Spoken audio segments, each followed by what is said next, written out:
Ferikan Iliazi është me mua në këtë lidhje të drejt për të na sjell edhe informacionet e fundit nga i gjithë ky rezultat, fituesit, humbësit, çfarë pritet të ndodhë në vijim. Ferikan, mirëmëngjes. Dhe fillimisht të nisim me procesin, rezultatet, cilat ishin të rejat, surprizat nëse kishte apo s'kishte. Po me lërtate dhe ti që fituesja absolut është VMRO DPMN-ja, gjë që dihe edhe para ndoshta se të paralemroheshin zgjedhjet, por numrat janë në këtë mënyrë, pra 53 komuna në total ka fituar VMRO DPMN-ja dhe 54 nëse llogarisim edhe qytetin e Shkupit, pra si entitet i veçantë. Pastaj kemi 12 komuna më pak që ka fituar LSDM-ja, e cila pra ka pësuar, ka në fakt 10 më pak, ndërsa VMRO DPMN-ja ka një rritje për 12 komuna, që i bie faktikisht ja ketë marrë shumicën e komunave kryesore LSDM-s dhe në këtë aspekt kemi ndryshimin më të madh. Pastaj kemi 10 komuna të cilat i ka fituar Vleni, nëse llogarisim edhe komunën e Strugës, në të cilën ka patur një kandidat të pavarur, por që e ka mbështetur Vleni. Pastaj BDI-ja dukshëm është dobësuar në këtë zgjedhje, sepse nga 11 komuna ka vetëm 4 në këtë zgjedhje dhe pastaj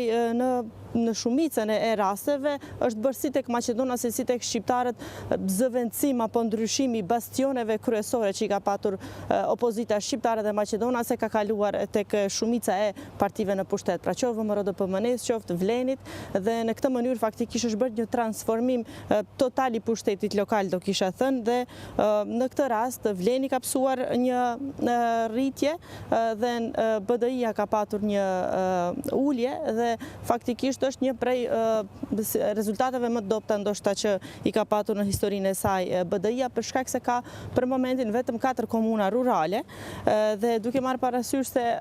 kishte shpallur fitore fillimisht në Gostivar dhe Vrapçisht, por atje u anuluan zgjedhjet për shkak se nuk kishte arritur censi. Do shohim nëse këto 2 komuna do të bëjnë ndonjë ndryshim, sepse planifikohet që diku nga janari aty përsëri të organizohen zgjedhje dhe besoj që edhe atëherë do kemi edhe një rrumbullaksim tjetër. Mirë, po gjithsesi shifrat relativisht apo pasqyra e përgjithshme e fuqive politike do ishte kjo, një VMRO DPMN që është forcuar dukshëm, që ka fituar plus 12 komuna, një LSDM që është thuajse para kolapsit sepse është me një rezultat katastrofik, po ashtu një BDI që ka paralemruar edhe vetë partia që do duhet të reformohet, të ristrukturohet, për shkak se ky rezultat është i pafalshëm për një strukturë të tillë politike që ka kaq vite në skenën e Maqedonisë së Veriut, dhe për këtë shkak besoj që do ketë lëvizje dramatike gjatë periudhës së ardhshme,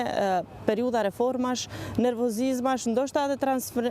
transferimesh mes partive politike për shkak të këtyre rezultateve, por besoj që gjithçka do jetë në kuadër të asaj që ishte e pritshme, që e kishim diskutuar shumë herë, sepse shumë gjëra kanë qenë të parashikuara në këto zgjedhje lokale dhe besoj që edhe në atë trajt, në atë vijë do vazhdojnë edhe gjatë periudhës. E kuptoj, sa ka ndikuar kërcënimi i Hristian Miskovskit ndaj partive të Vlenit, për shembull për të ndryshuar qasjen? Bilal Kasami tjetër gjë deklaroi në Tiranë, më pas tjetër gjë deklaroi kur erdhi në Maqedoni pas kërcënimeve të Hristian Miskovskit, dhe si rezultat Kërçova tashmë do të ketë një kryetar që do jetë Maqedonas. Po, në këtë rast, nuk do mund ndoshta të interpretoja se në mënyrë subjektive se si ka ndikuar, mirë po fakti që Kërçovën e mori një Maqedonas, më shumë i referoj numrave që gjithmonë kanë qenë të ngushta dhe gjithmonë në moment të fundit për një fije peri, do të thënë është kapur, edhe kemi patur edhe zoti Deharin që ka mbajtur 3 mandate në Kërçovë, pra se paraprakisht ishte komuna e udhëhequr nga Maqedonasit dhe ndryshimi i pushtetit nga Maqedonas në Shqiptar u bë në momentin kur zoti Dehari për herë të parë kishte marrë në drejtim Kërçovën, pra me ndihmën e Bashkimit Demokratik për Integrim. Dhe në këtë rast do kisha thënë që më së shumti në situatën e Kërçovës kanë ndikuar shumë faktor tjerë ansor se sa ato polemika në publik që i kemi dëgjuar nga zoti Mickovski dhe oponentë. Nëse Vleni do ta mbështeste kandidatin shqiptar, nuk do të bënte diferencë? Po. Ndoshta mund bënte, por kjo do ishte një situatë hipotetike, sepse keni parasysh, nuk e di se sa ka qenë kjo, sepse ishin gjëra që ishin qarkulluar në rrjetet sociale, ka patur shumë nervozizëm edhe tek shqiptarët në përgjithësi ndaj Deharit, pavarësisht se cilin subjekt politik të prahin, sepse kishin dalë disa përgjime, audio-inqizime në të cilat ai fliste në mënyrë të pahishme apo tregonte për mënyrën apo pashallëkun që kishte krijuar realisht në Kërçov duke keq përdorur pushtetin, pozicionin, fuqinë e tij dhe për këtë shkak edhe kjo ka ndikuar shumë sepse rrjetet sociale në shumicën e kohës tashmë janë bërë burim kryesor informacioni dhe informësimi të mendimit publik dhe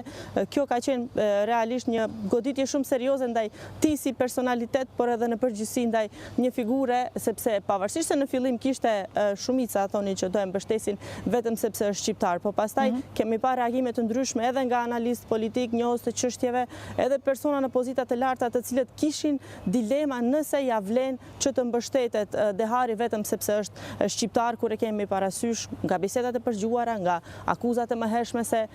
nuk është një figurë e denjë për të qenë një funksionar publik i cili duhet të shërbejë qytetarëve. Po në Maqedoni nuk është hera e parë që hatje e simpatisë ka ndikuar shumë. Pa, nuk është hera e parë që luhet me përgjime, me dizinformime, me informime, po them, Maqedonia ka ndikuar edhe në zgjedhjet në Amerikë me këto metoda, kështu që është... Po, asnjëherë mendimi publik gjithmonë është interesant dhe asnjëherë nuk është i njëjti. Apo simpatia edhe qëndrimi i qytetarëve ndaj ndonjë fenomeni, apo gjithmonë është e ndryshme. Në këtë rast e kam parë, po them se ka patur shumë opinionista, po eksponent të ndryshëm me ndikim të cilët kanë patur dilemë nëse të duhet të mbështeten Dehari pikërisht për shkak të këtyre përgjimeve që tregonin flisin për imoralitet apo gjëra të paligjshme dhe për këtë shkak edhe kjo ka ndikuar sigurisht që të luhatet, por edhe kalkulimet politike të cilat ti përmende nuk dyshoj që mund të kishin patur ndonjë rol të rëndësishëm, mirë po do thoja gjithçka nga pak ka ndryshuar, ka ndikuar. Mirë, në Strug pati një tjetër çudi, po them. Ish kryetari i Strugës, i cili është në listën e zezë të Shteteve të Bashkuara, e për të cilën Vleni dhe VMRO DPMN-ja kishin sulmuar gjatë gjithë kohës BDI-n, e pam në krah të kandidatit të mbështetur prej tyre dhe s'pati asnjë reagim asnjë kundërshtim, po them. Po, faktikisht për zoti Merko kjo ka qenë një plus dhe ka qenë një mundësi për ta rifituar ndoshta një pik pushteti, sepse nuk e besoj që mund të ketë ndoshta ndonjë rol zyrtar apo çfarë do qoftë në këtë periudhë, sidomos pas gjithë këtyre rasteve gjyqësore që i ka pas vetes, mirë po ai duke marrë parasysh se është pavarësisht është një person me ndikim në Strug, i ka dalë në mbështetje zoti Qyrës, i cili në fakt është një kandidat i pavarur zyrtarisht. Në këtë rast edhe nuk ka patur edhe se si të bëhet lidhja apo distancimi nga ai, sepse zyrtarisht, por ama në fushat Miskovski dhe Vleni ishin gjatë gjithë kohës. Po, është e vërtetë dhe zoti Miskovski ka patur në një rast që është pyetur se kishte disa biseda se zoti Merko mund të merrte edhe një pjesë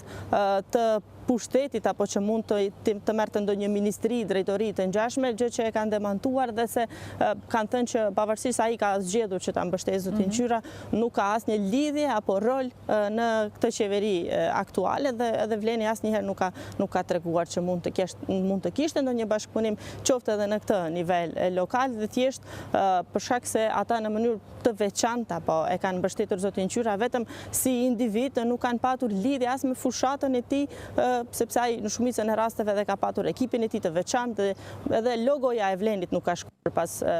zotit Qyrës, mirë po për shkak të kapacitetit, personalitetit të tij i kanë qëndruar pas, sikurse ka ndodhur edhe në disa komuna të tjera si në Studeniqan dhe Ngjashëm, por ajo që është interesante është se zoti Merko, sigurisht që është normale që ai dëshiron që të përfitojë nga kjo situata, po se nuhat kur zakonisht ka